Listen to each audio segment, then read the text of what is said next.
when I first met Bunmi, it was Mike from Remedy told me about you. Out down the street, he actually gave us our infrared sauna. Shout out to Mike. He didn't give it to us. Well, we bought it from him. Sorry, we bought it from him. First and foremost, Let's make sure that's clear. Okay. Clear that up.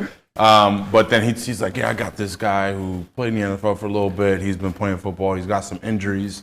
I want to introduce you to him. And I'm like, all right. And he's been saying that for weeks. And then I think finally I don't know, did you reach out to me or you came here? I had come here because Rachel. Yeah, also, you came here with Rachel. And then that's when I finally met Bunmi. And I'm like, yeah, we got to get your big ass in here. So we got to work. Then relax. Relax. I can't move the way I used to, had to call the audible. I put in the work, no humble flex. And talk of the town, you see who next. They on checkers, I'm on chess. Had to hit her with the X. XenHouse. This is the XenHouse Podcast, episode 39. Wow. 39. We moving. You know what comes after 39, right? No, what comes after 39? Okay, if you don't know, figure it out. It's your boy, Des Hines. Your boy, A. Joe. And Ross B. That wasn't bad. He's back to normal. I think because we got a dark skin. Yes. Okay. So that's what they got to be. Huh? Yeah, he asked himself. Acts accordingly. Today we got a special guest, y'all. We got a Virginian folk up in here. I don't know how to name this athlete. Big dog, XFL, NFL, just big dog. Bunmi Rotimi. Okay. It's good. Yeah. Good. What up? I said it correctly, right? Yeah. You said it right. You said it right. I looked online. How do you say your full government name? Hey, what Damn, is middle, suffix, all Everything. that. Everything. We want Social Security, tax ID. Olu Bunmi Babatunde Rotimi Jr. Okay. Yeah. It's usually a lot more, right? It's usually like... I remember... my name probably one of the easier ones, honestly. Bruh. Yeah. I remember Matumbo said his joint. Oh my gosh. Yo, one of my college teammates, I ain't gonna say his name because he don't want me to put his business out there. I remember we said, yo, please tell us your whole name. He would not tell us his whole name. We said, yo, just one time. Bro, we were like this. He just kept going. Yo, enough. Yo, like, because they name you after... Like, all the names got meanings. Yeah. Yeah. So, like, Olu Bunmi means God's gift. Babatunde means father comes back. Oh, wow. Yeah. That's dope. What's the background of where are you from exactly? So, the name is Nigerian, which is my dad's side. And then I'm half Nigerian, half Zambian. My mom's actually from Zambia. Mom and dad met when they came here to the United States. Yeah, almost forgot where he was at. Nigeria, Zambia, U.S. Yeah, I think we're in America. That's dope. That's what's up, y'all. That's dope. So talk to us about how you got started in Virginia and youth sports and beyond. It don't have to be just sports, but how'd you got started with? I mean, it's funny you said that because I didn't play sports growing up. Like I wasn't an athlete. I was the dude in the basement playing the game. But when I was growing up, I would always, when I was a big kid, I was fat when I was growing up, big kid, bigger than everybody else my age. So whenever I was walking around with moms, someone would see me on the street and be like, "He played ball? He played football? You need to get him playing football." And eventually, I mean, we didn't have money like that growing up, and I wasn't that interested growing up. But as soon as freshman year of high school, where it's more accessible, that's when I was interested. I was like, all right, let me go ahead and try this football thing. Because like all the whole time I was growing up, everybody would always be like, "He's so big, like he should be playing ball." So I was like, let me try it. And then gradually, I just started liking sports. Like it was just fun. So what school was this? What was the name of your high school? West Potomac High School. Okay. The district that we played in had T.C. Williams in it from Remember the Titans. So that's that's the easiest way to like know kind of the area. Yeah. Now, what other sports were you playing aside from football? So sophomore year, I played basketball. And that's because all my friends were just saying, you should try playing basketball. You should just do it for fun. And It's funny because I had never played basketball, and I was literally so bad that like I could not make a layup. Like I was missing layups in the layup line. And then it's fun, but it's also funny because like gradually basketball ended up helping me become a better athlete with football. That's a just true because fact. just moving my body in a different way. Like when I first started playing football, I was playing offensive line. So it's like all I'm doing is like, you know, the kick steps and blocking. So now suddenly it's like I'm actually running up and down the court, also trying to dribble a ball, like all that stuff. All together. Yeah, like it's just a completely different way of using your body and help with my athleticism. And then senior year, my football coach asked me to also do track. So I ended up doing a shot put that year and actually placed regionals. Didn't even know how to do the little like technique where they do the back step or the spin. I would just stand there and just launch it. And I You threw it farther than everybody else, right? Like, I'm not even trying. I'm gonna embarrass all y'all. and still like placed at regionals. But I mean, track was fun. I tried throwing discus, but I wasn't good at discus at all. So You didn't try any runs at all with track? no, but there was like at the end of the track season, they had like a thing where they let like all the throwers do like The sprints? do like a relay or whatever at one of the competitions. I forget how we actually did, but I didn't do any of the actual like sprints and stuff on the track. Yeah. Yeah. Well, I think it's important. We always tell athletes, play as many sports as possible.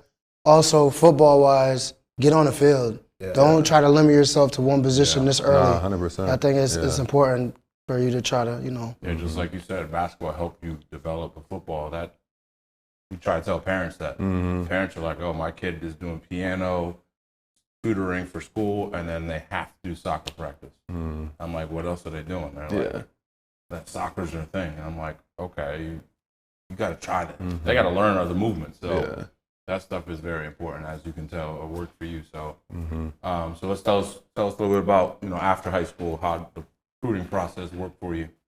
Yeah, so I wasn't that dude like a lot of other guys that you hear, especially all the other like pro athletes that you hear. You know, they have their recruiting stories. They got offered by XYZ, but that wasn't really the case with me. I talked to schools. I went on visits, but no school was really that interested like that. So the route that I ended up taking was being a walk-on. Ended up walking on at Old Dominion. They had a preferred walk-on program. Was that the first year of ODU? No, this was a couple years after they had started. DJ was not. He was. I think his last year was like when I was still a redshirt, so I didn't like ever go against him or nothing. But he was like that big, strong dude. Like had all those numbers in the weight room.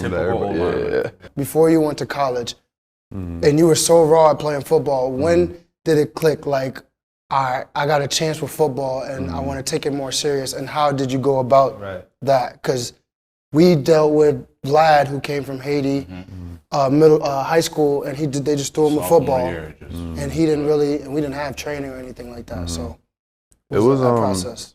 For me, it was probably when I switched from Oline to Dline. Dark side. Yeah, it's funny because one of my friends, he always jokes with me about this, but I was really upset because like even before football, I was always really competitive.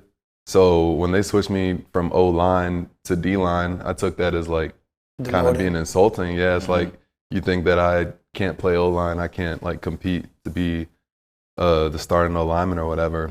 And then, I mean, little did I know like D-line is the position that you want to be because I really didn't know that much about football. I didn't know it was like the position that gets like most celebrated or is like fun, yada yada. It's like they told me I was O-line and I was like, I took pride in whatever it was whatever it was that I had to do. But when I switched to D-line and I started like feeling that out, seeing how fun that was, I think that was also the turning point. Like I could feel how I could progress more as a D lineman than when I was an O lineman.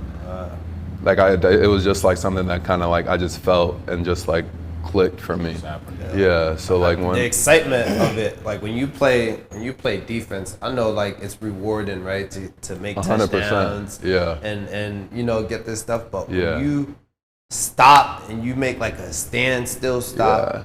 and everyone does their job. Yo, and it works perfectly. There's nothing better than playing defense. Nah, like you said, like the reward. I think that kind of just like incentivized my mind, and it kind of gave me more sort of like milestones. So it's like, I want to do this, I want to do that. And not that everything's about stats, but I mean, it just, me being someone who didn't have like a football background, like that sort of like got me going, you know? Right. So switching to defense for sure. And yeah, I mean, it was just senior year, I think, is when I played more like defensive end than just defensive tackle. So kind of just like playing around with the positions on the D-line, kind of like learning defense. I was like, I think I can take this to the next level. Yeah.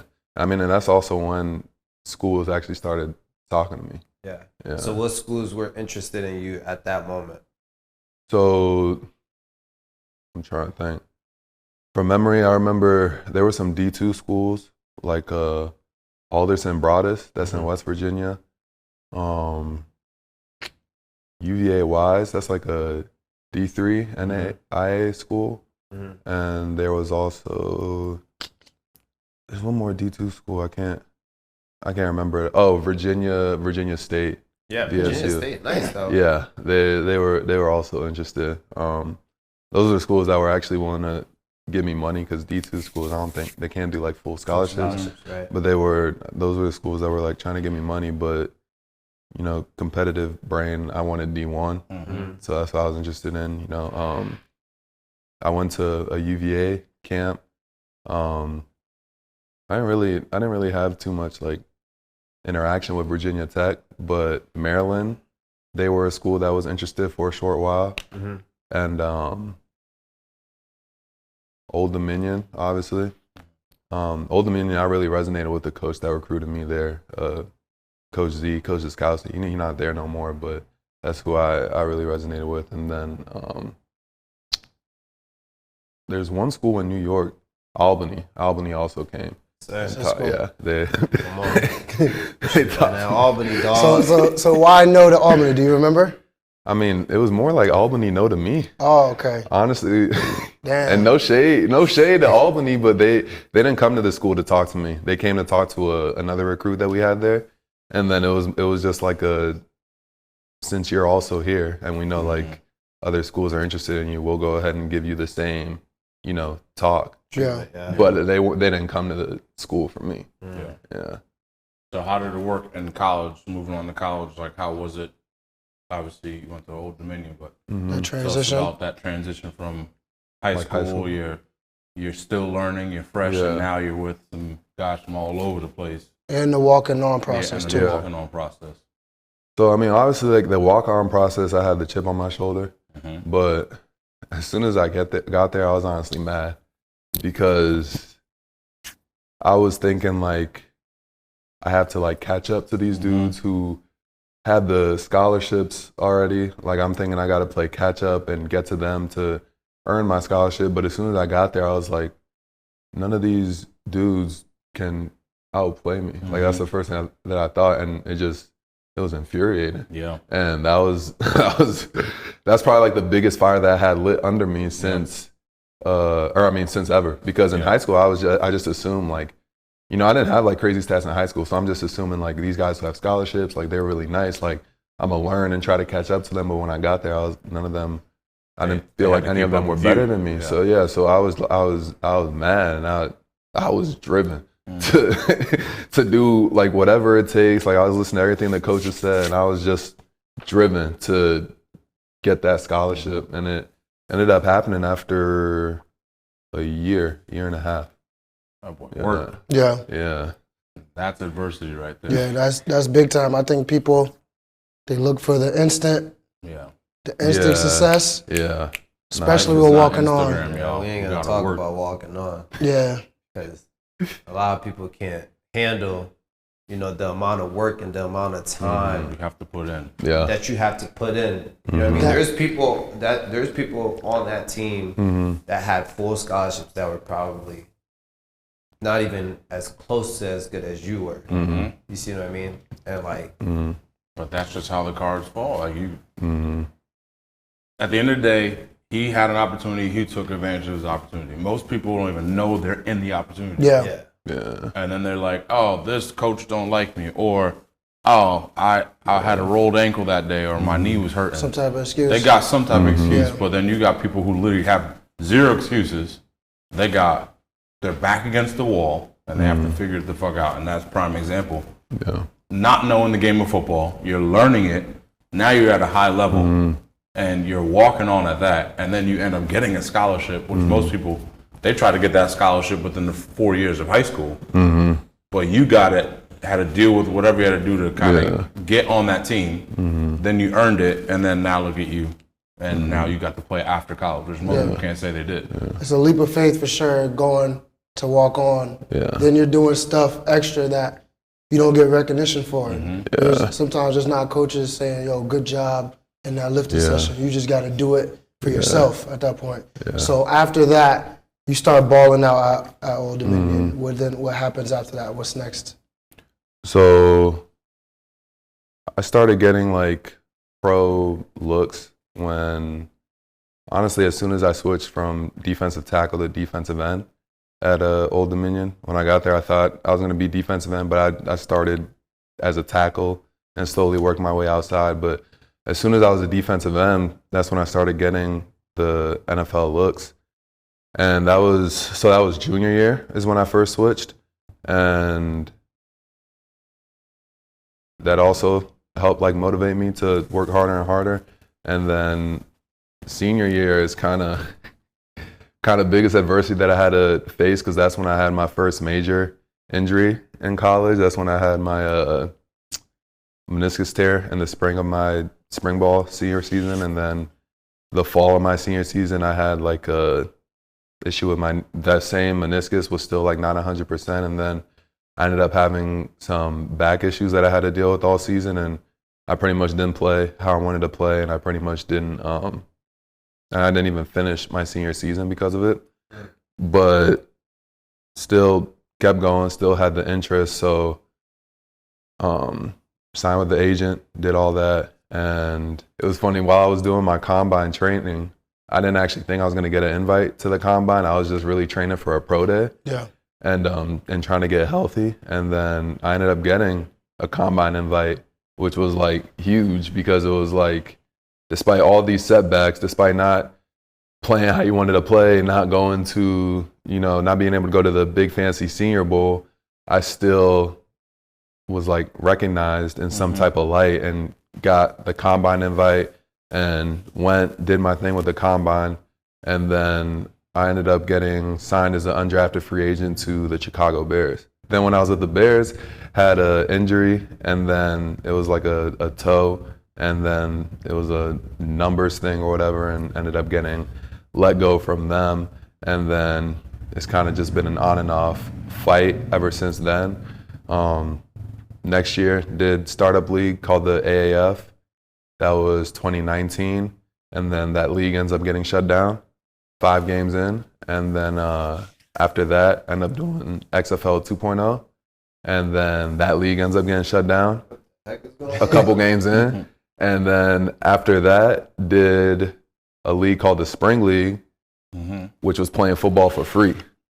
And that, thankfully, that league finished. And then that's when I finally got my next NFL opportunity, which was with Washington.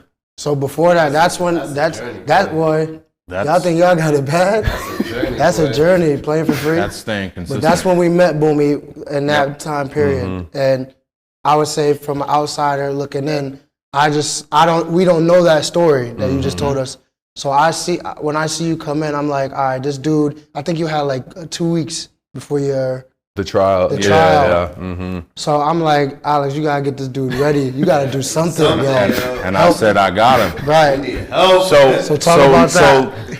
When I first met Bunmi, it was Mike from Remedy told me about you. Out down the street, he actually gave us our infrared sauna. Shout out to Mike. Yeah, give it to us. Well, we bought it from him. Sorry, we bought it from him. First and foremost, let's make sure that's clear. Okay, clear that up. But then he's like, yeah, I got this guy who played in the NFL for a little bit. He's been playing football. He's got some injuries. I want to introduce you to him. And I'm like, all right. And he's been saying that for weeks. And then I think finally I don't know, did you reach out to me or you came here? I had come here because Rachel. Yeah, you came here because Rachel. And then that's when I finally met Bunmi. And I'm like, yeah, we got to get your big ass in here. I said, we got to work. Then relax. Relax. Anyways, we're here, we're talking. We finally set up a schedule. We come in, we do our assessment. And I'm like, all right, we just got to work on certain things and we just got to continue to do the small things. And he was like, I got 2 weeks, I got a tryout coming. I was hyped. And I'm like, let's go. Now we really. That time, the pressure. The constraint. At the end of the day, basically, it was easy for him because he's been through it, not knowing he's already been through it and he's already been prepared for this. So like most people don't realize they're being tested during times that they don't think they're being tested. So that process from high school to college, going to those leagues and then they shutting down and you moving on to the next thing, you were preparing yourself for this. And you didn't know it at the time. Yeah, you didn't know it. The people that are really in touch, they know, like, I'm being tested right now. And I think that's a gift in itself. But that right there, him staying consistent, got him prepared. It wasn't 2 weeks he was training. Yeah. He's been training. That's a fact. It's just those 2 weeks, I gave him little cues that he couldn't see on his own. But I gave him those cues, then he went out. And then when he hit his back, said, they signed me, I was like, I knew you were going to get signed, but we were turned up because it's like, this dude literally had no idea this was going to happen. 2 weeks we were training, and now his whole life has switched because you had a mindset that I'm just going to keep going. Yeah. Most people give up when that first inconvenience. Oh, they would have been gave up in history. Yeah, that's what I'm saying. The first inconvenience of, they switch you from Oline to Dline. Most people would be like, coaches don't mess with me, I'm out. Coach don't like me. But that's what these kids do, and that's what we try to tell these kids. That's not how it works. Like you have to go through shit in order to become something. Yeah. And that right there is a testament to exactly what we're talking about. And that process of us training. Like I learned, you're a technical person. You want to learn and understand why. Yeah. Right. So with that being said, it's like we as trainers appreciate when our clients are engaged and they understand like, okay, I'm putting my time into this, but I'm also not trying to waste your time. So I want to know why I'm doing this. Yeah. So I give you an explanation and you implement what we do on the field. And the videotape of your first preseason game, we did that drill consistently. Yeah. That was one of the biggest drills because for me, I didn't play D-line, I played linebacker, but I was one of those players that I wanted to know what the D-line were doing. I wanted to know what the DBs are doing. Yeah. And I would do some of the D-lineman drills, so if I ever have to move up there, which I did my senior year, I can implement those moves. So one of the biggest things that Randy Melvin, my senior year, was a D-line coach for the Temple. He always had our D linemen work on hand placement. So he had the bowling pins. So one hand had to go behind your back, and the D lineman had to do 100 reps before practice, working on hand placement, and then stepping, and then staying low out of the gauntlet. Yeah. So I knew that's something that coaches look for, especially because Randy Melvin's an NFL coach. He coached at Temple, so I knew that's what NFL coaches like. So that's what I was like, let me throw that into our program that we have on top of the, the conditioning, the range of motion, the mobility work, stability work, which helped you, not get hurt anymore like that. But the speed was huge because, the game of football is fast. Yeah. Right. To be someone that's 6'4", 6'5", 200 something pounds, moving with speed and purpose and have that control. Yeah. That's a given. Like that's very impressive. I just remember like within those 2 weeks, I remember him like you were doing stuff with him on the treadmill, and then when he would set up over here, for like the dashes, he would be like looking at me. I'm like, oh man, what happened? So I it's like he wanted more help. You know what I mean? So I'm like, oh, like tighten this up, tighten that up. But that's what you want to see from an athlete. And based off of what you were saying too, like going back to like coaches changing you from the offensive line to the defensive line. A lot of people, like we can recognize, like after you do something for a long period of time, you can recognize, all right, this athlete should be playing this position because of the way he's moving. Or the way he's built. The way he's built, right? And I ain't gonna say no names, but it was been a lot of people a lot of that think they in know. the past, I said, yo, you're not a cornerback. Yeah, you switch up. You're not a linebacker. And they upset too when you say it. But you can't get upset. I played the position, right? We've seen it, right? Mm-hmm. So think about coaches who've been doing this for 20, 30 plus years. Mm-hmm. They can see, like where you should be as a player. Your So, hips like, are tight, you're not going to be a corner. You're not gonna be You're going to bulk up, you're going to be a linebacker. enough. And It is what it is. it's unfortunate because people got to understand you got to be humbled. Like people aren't humbled enough. Everyone's worried about I don't want to make them, but this is why I appreciate football because there's no time for that. Because as a coach, you have to uphold and change some of these kids' lives, and literally let them know life ain't gonna be fair. So I'm gonna make sure I teach you that now. So when you actually go on the road, it's easy. That's why football players, they understand that. You talk to a football player down the street, you can tell who's a football player. They'll keep quiet, do their job, leave, come back, do the same thing, be the same person. You can tell. You don't have to have a conversation with them. Yeah. Whereas other sports, you can be like, this dude, he's mopey today. Like he's what you can see that stuff in him. But like I said, going back to just your work ethic within those first 2 weeks of really working with you, you could see like you wanted it more than most people. Yeah. So it wasn't on some like you wanted it because this is the NFL. You want to actually get better. Yeah. Right.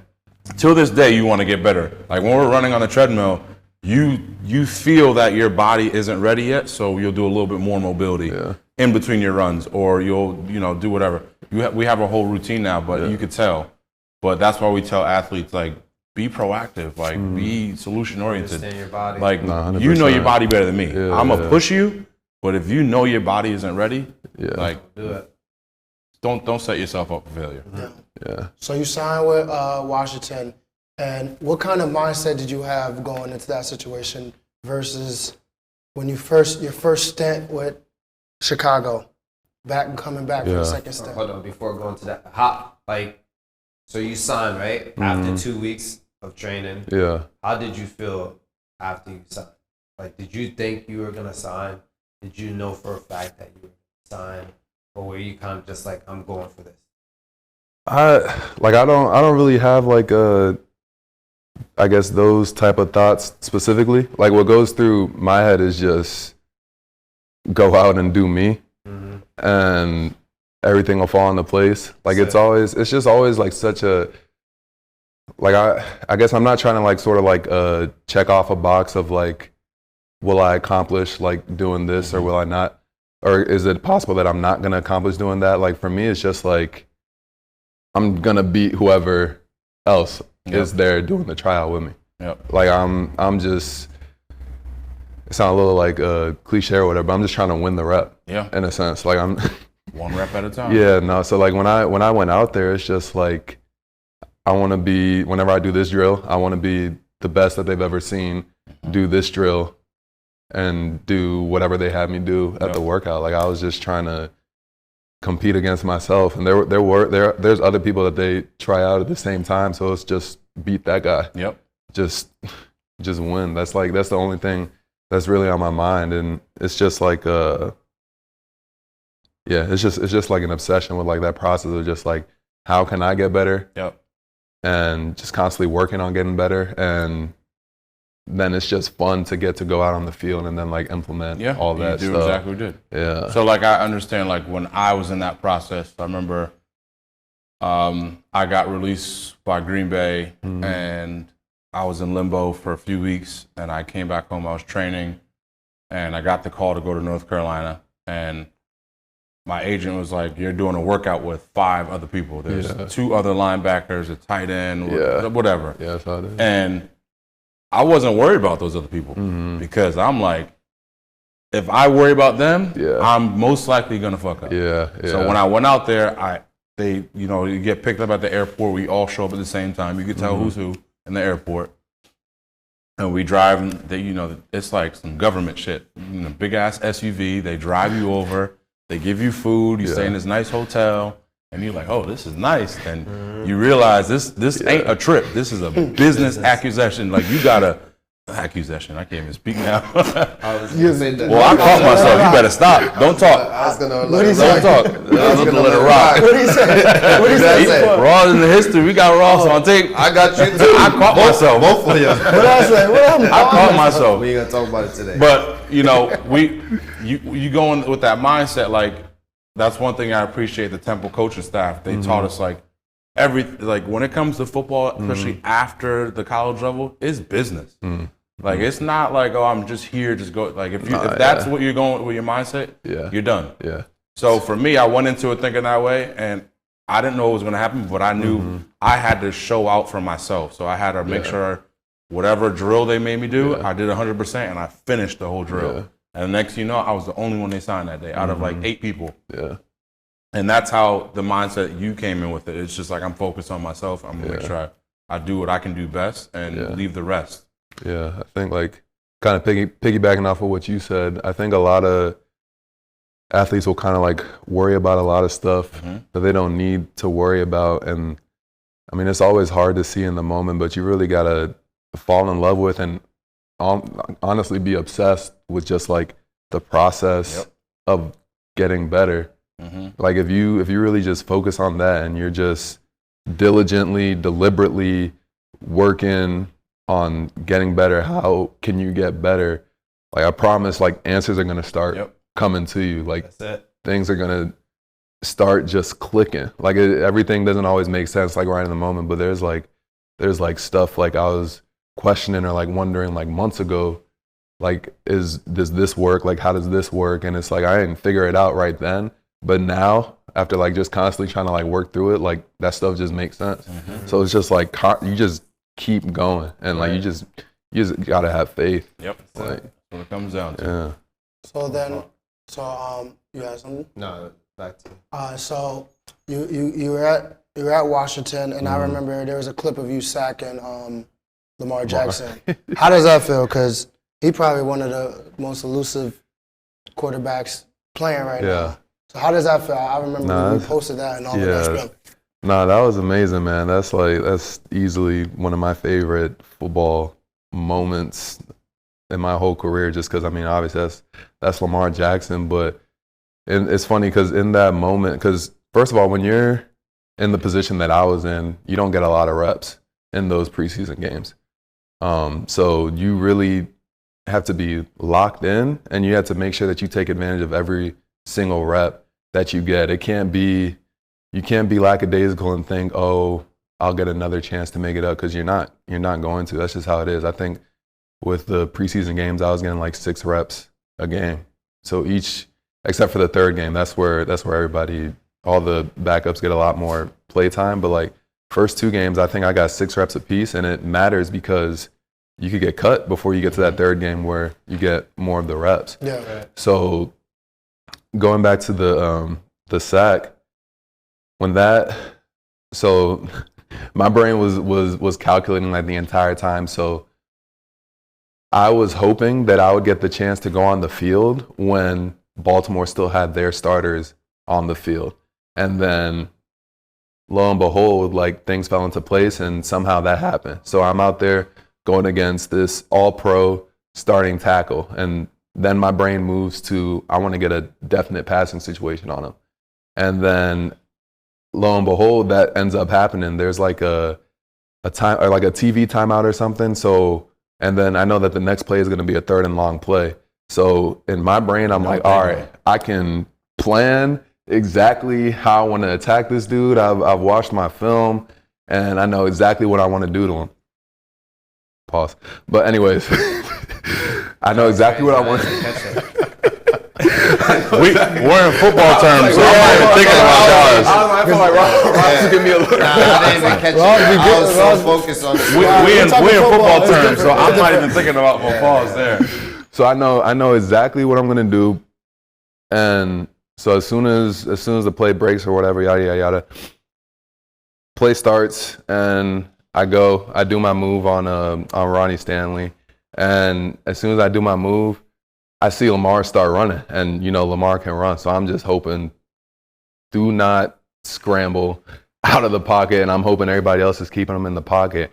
And as soon as he steps up in the pocket, and as soon as I see him pull that ball back down, like he doesn't know where he wants to go, I'm like, it's over.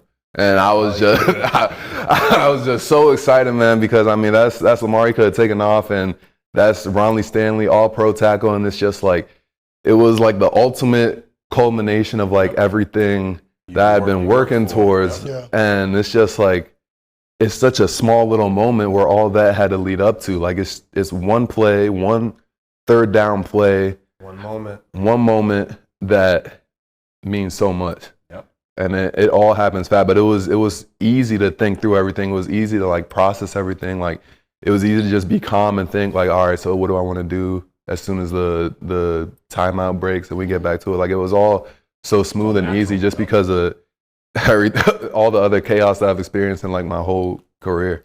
So I feel like that's the difference between the athlete that's a great athlete versus a great athlete that can think and do that at the same time. That puts you to that whole nother level. Right. You set yourself up for that. Was that the moment you think like solidified the contract for you?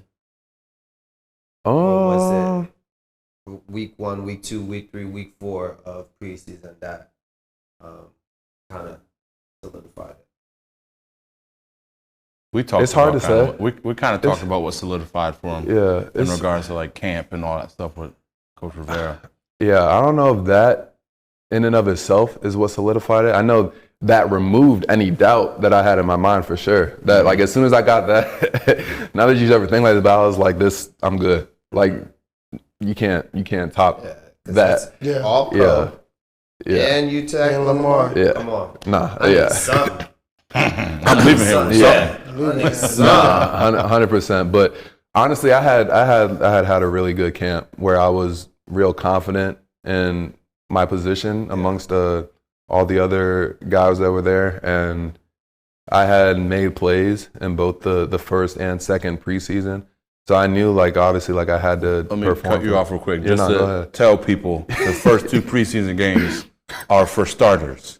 Yeah. Just let people know that. They don't realize that. To top that, Washington got some dogs in that D-line. Yeah. Okay. Some of the best D linemen in the NFL. Dogs. But just let people know, like, the first 2 preseason games, if you're playing in that, you're playing with big-time guys. You're not playing with guys that are trying to make the team. You're playing with guys that are solidified, they're vets. Yeah. You're playing against Tom. Like the fact you just tackled Lamar Jackson says in itself that but people don't realize that. They're like, oh, you played in the preseason game, that's cool. That doesn't count as a regular season. I'm like, that's fine. I'm playing with the 1s and 2s right now. You make that statement and you don't really know you don't know football, so you can't have a conversation with people like that. But sorry to cut you off. People don't realize that. Yeah, and also to piggyback off that, you only get 6 plays in those first 2 games. So like something that you gotta be able to show the coaches is that you can do a lot with a little, because you're probably not going to get, like I said, that many reps. So you got to be able to produce with the few reps that you get, and that's something that I had done with the first 2 preseason games. So I felt confident for sure. But so I wouldn't say that that's the moment that solidified it, but it's definitely the moment that removed any doubt in my brain for sure.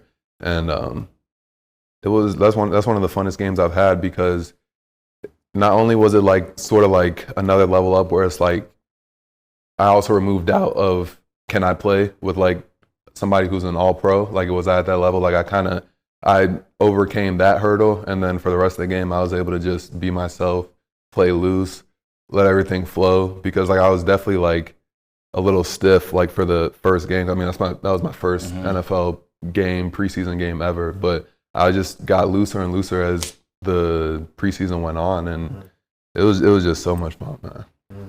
What was the biggest transition from college to pro? Where you were like, wow, like this is crazy. I think it is. I keep saying this, but I think it's honestly the reps thing. Like, because I think in college I definitely had the mindset of like, if I mess this up, I still have another play to make up for it. Like I sort of was comfortable in knowing that I'd always get like a makeup rep, and that's gone when you get to the NFL, unless like you're like first round draft pick or whatever. That's gone, and you have to you have to make every rep count. So you can't, like, learning and implementing that is a lot harder than it sounds. Like you're only getting a handful of plays like every practice. You have to earn getting extra reps, and it's like you have to, like, there is that pressure of don't mess up the few reps that you're getting, but at the same time you are going to mess up if you put too much pressure on yourself. So like it's a very hard thing to learn, like being calm, like within the chaos of that whole sort of like mental battle. But again, it goes, you prepared yourself for that without knowing it.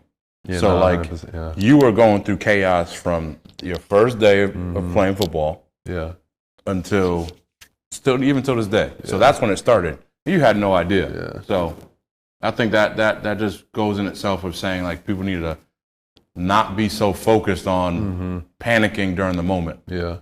Obviously shit happens, deal with it and go from there. But people just need to realize that stuff, and what you've been through isn't a testament to being consistent. Yeah, because you also see guys who can't handle the pressure. Like that's why you see guys in and out the door. That's why you see guys who you think that they're gonna be real great or a star. Like there's just so many aspects that everybody just doesn't learn how to manage well. Right. Yeah. I think it's about that time, boy. We got questions, boy. We need answers. First and foremost, as a DN, Reggie White or JJ Watt? Who you picking and why? I'd probably say Reggie White. No brainer. Yeah. No, I say Reggie White, man. I think he just, obviously it's no disrespect to JJ Watt, but I mean, he's just dominant. I think it's just like, I think he just kind of has like that edge in the attitude department, you know? Like just the way he plays is just, Reggie White. Yeah, I the attitude. was gonna say Michael Strahan or something. I mean, I wanted the old school and the newer school. You could have thrown an LD too. Yeah, come on. I mean, that's monster. Listen. Sorry. Come up with a better question when it comes to football. You want to say that again? Huh?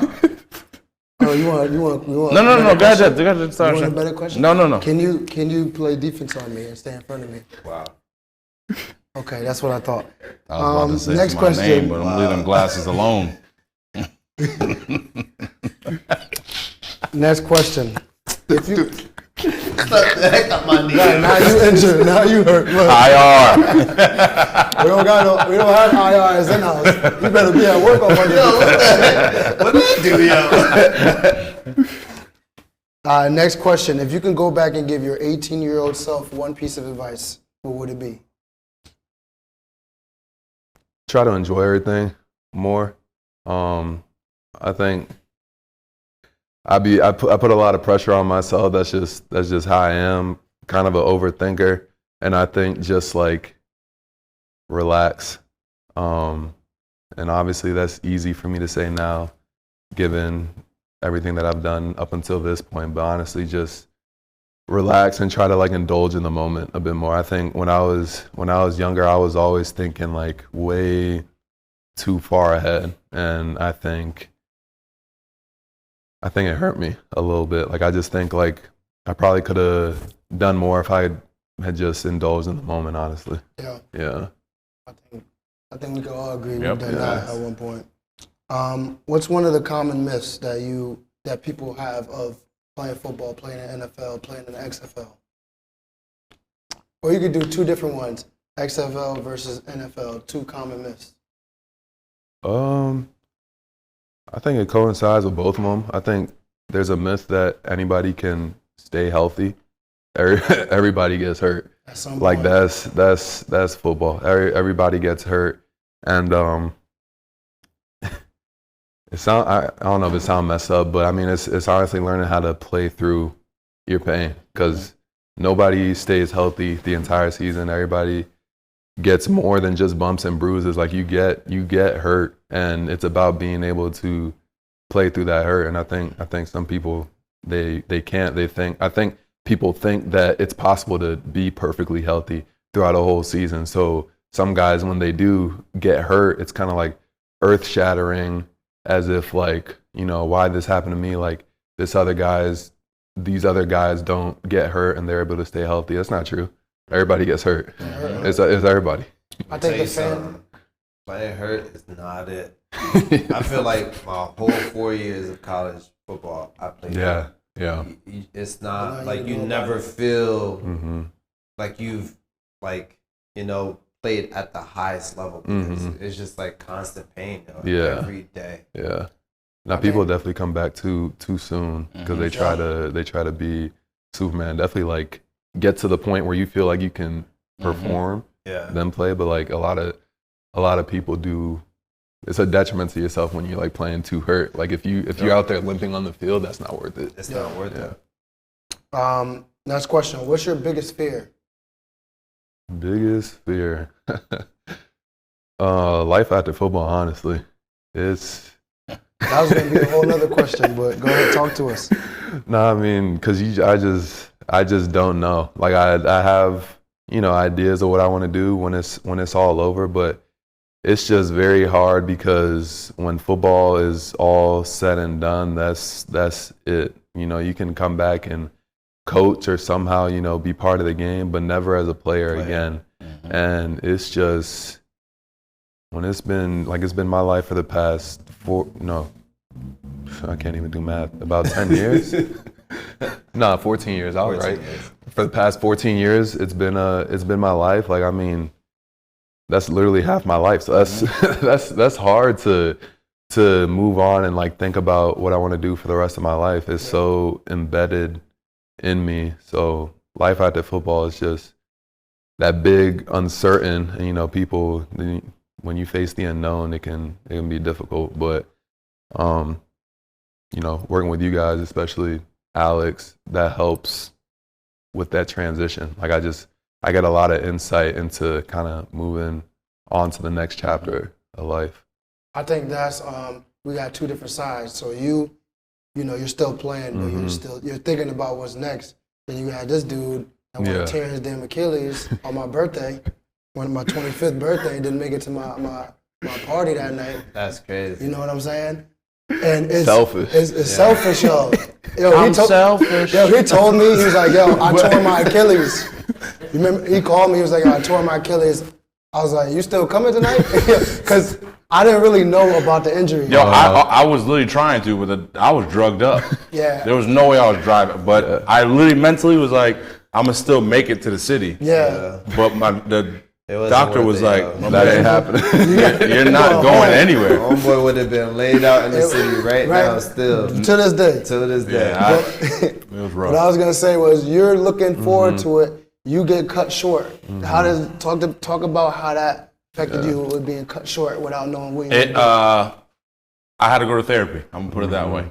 Like a lot of players don't realize, like you've done it 14 years. I literally surpassed that a little because I obviously played Pop Warner. So, right. I mean, 19 years of straight football. Yeah. I'm 32. I can't even do math. 35. 35. The kids got money. You like this. I got a lot of numbers in my mind now, boy. I got 3 kids. Got 3. 35 minus 3 kids. Well, yeah, about 19 years of football, 20 years of football, and then you got to think, I wasn't done. I had a lot more in the tank, but, injuries happen, and then adversity continues to keep going. So then for me, it was, I had to seek therapy because I hit depression because that was just cut off. I hate to compare it to drugs, but I never did drugs like that. But you think of it, alcoholism is the toughest drug to get off, essentially, right? That'll kill you.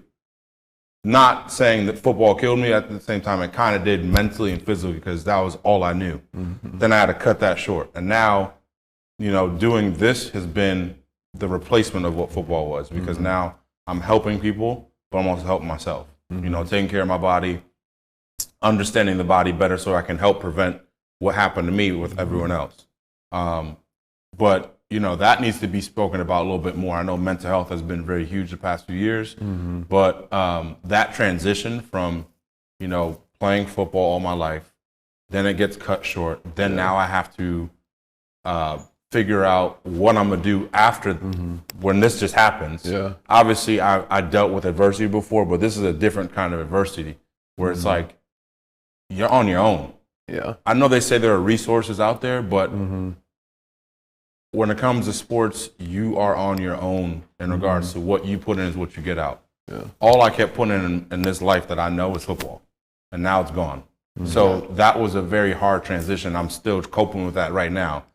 I have a family. I have a thriving business with you guys, but till this day, I still be like, damn, I miss playing football. Same. And I'm like, I had more in the tank, but I couldn't do it because obviously teams don't want nobody that got a torn Achilles. He's 30-something years old. That's not going to work.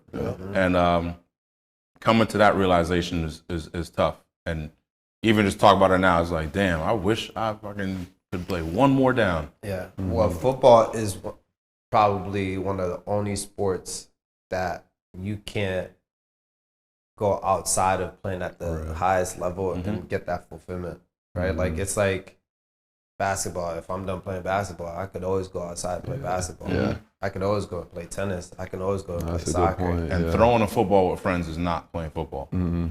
Flag football is not the same. You see what I mean? Like, it's it's the not. only sport when the only time you get the highest fulfillment and like the highest feeling of like anything is when you're playing at the highest level. Yeah. And right now, like piggybacking off of what Ross is saying, like my fulfillment now is seeing this success story, seeing these high school kids getting that call from that coach or making that play that they couldn't do or working on something that they finally could get done. That's fulfillment now. Yeah, I think also I try to push taking the moment. This rep, be intentional with the rep and get through it. Because I feel like there's times where we were going through practice, you just trying to get through practice. Right. And that's normal. Yeah, that's normal. But I didn't have anybody to be like, listen, this rep, focus on this rep and do it as fast as you can. Game speed right now. And I think that makes a big difference. You feel like, me personally, I feel like I left something on the field because I didn't do every rep like that. There's some certain reps I did, but then there's certain reps where you're like, man, I'm ready for this night class. I need to get, you're just not intentional all the time. Next question. When it's all said and done, how do you want to be remembered? And that could be football-wise, life after football. Yeah, I honestly want to be remembered as a dude who just didn't give up. Like, there's just absolutely no quitting me. Like, when it's done, it's done. But, like with my story and everything that I've been through, it's just, I want people to be able to take from that and know that don't ever let somebody tell you what you can or can't do. Like, you can, like, even when one door is shut, you can just go find another door and open it. Like, just keep going if you can keep going. Like, don't let the adversity, like, make you quit. Like, it's because I feel for people who, like, when they get hit with, like, really hard adversity, I understand how it feels to want to just, like, shut it all down because it is hard. Like, it really, like, slams you in the face. Like, it's hard, but push.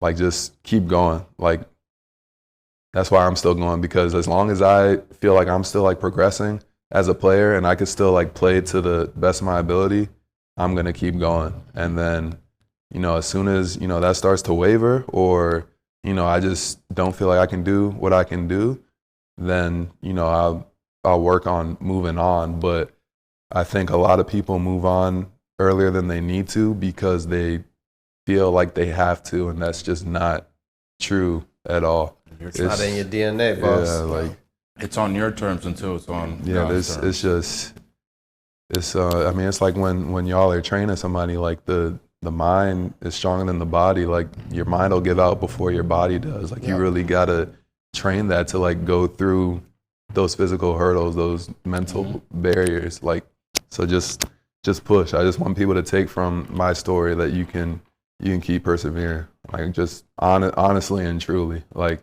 and I understand that it all in the moment it feels like you can, but you really can. My playing career, the most thing I won was conference championship at Albany? We won 3 of them when I was there. We did. I mean, You didn't win the MAC? No, we were runner-ups for the MAC. We got second place, but I'm not one of them kids. Yeah. That wasn't So nothing. I was just saying, multiple conferences.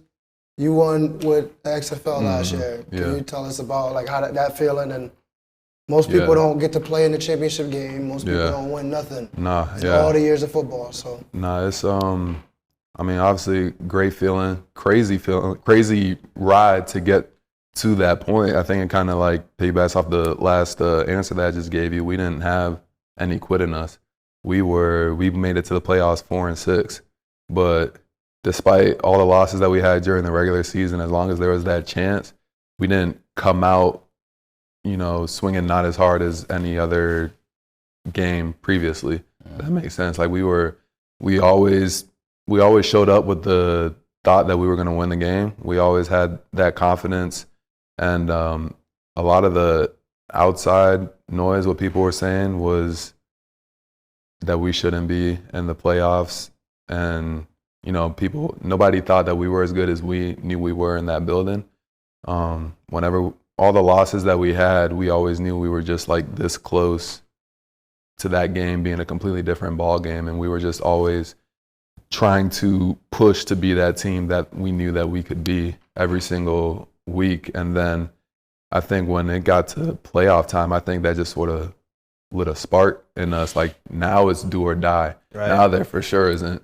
There is no next week unless we win this game. So all that, if we do this right, then we'll be good. If we do that right, it needs to happen now. Like, there's no ifs, ands, or buts about it.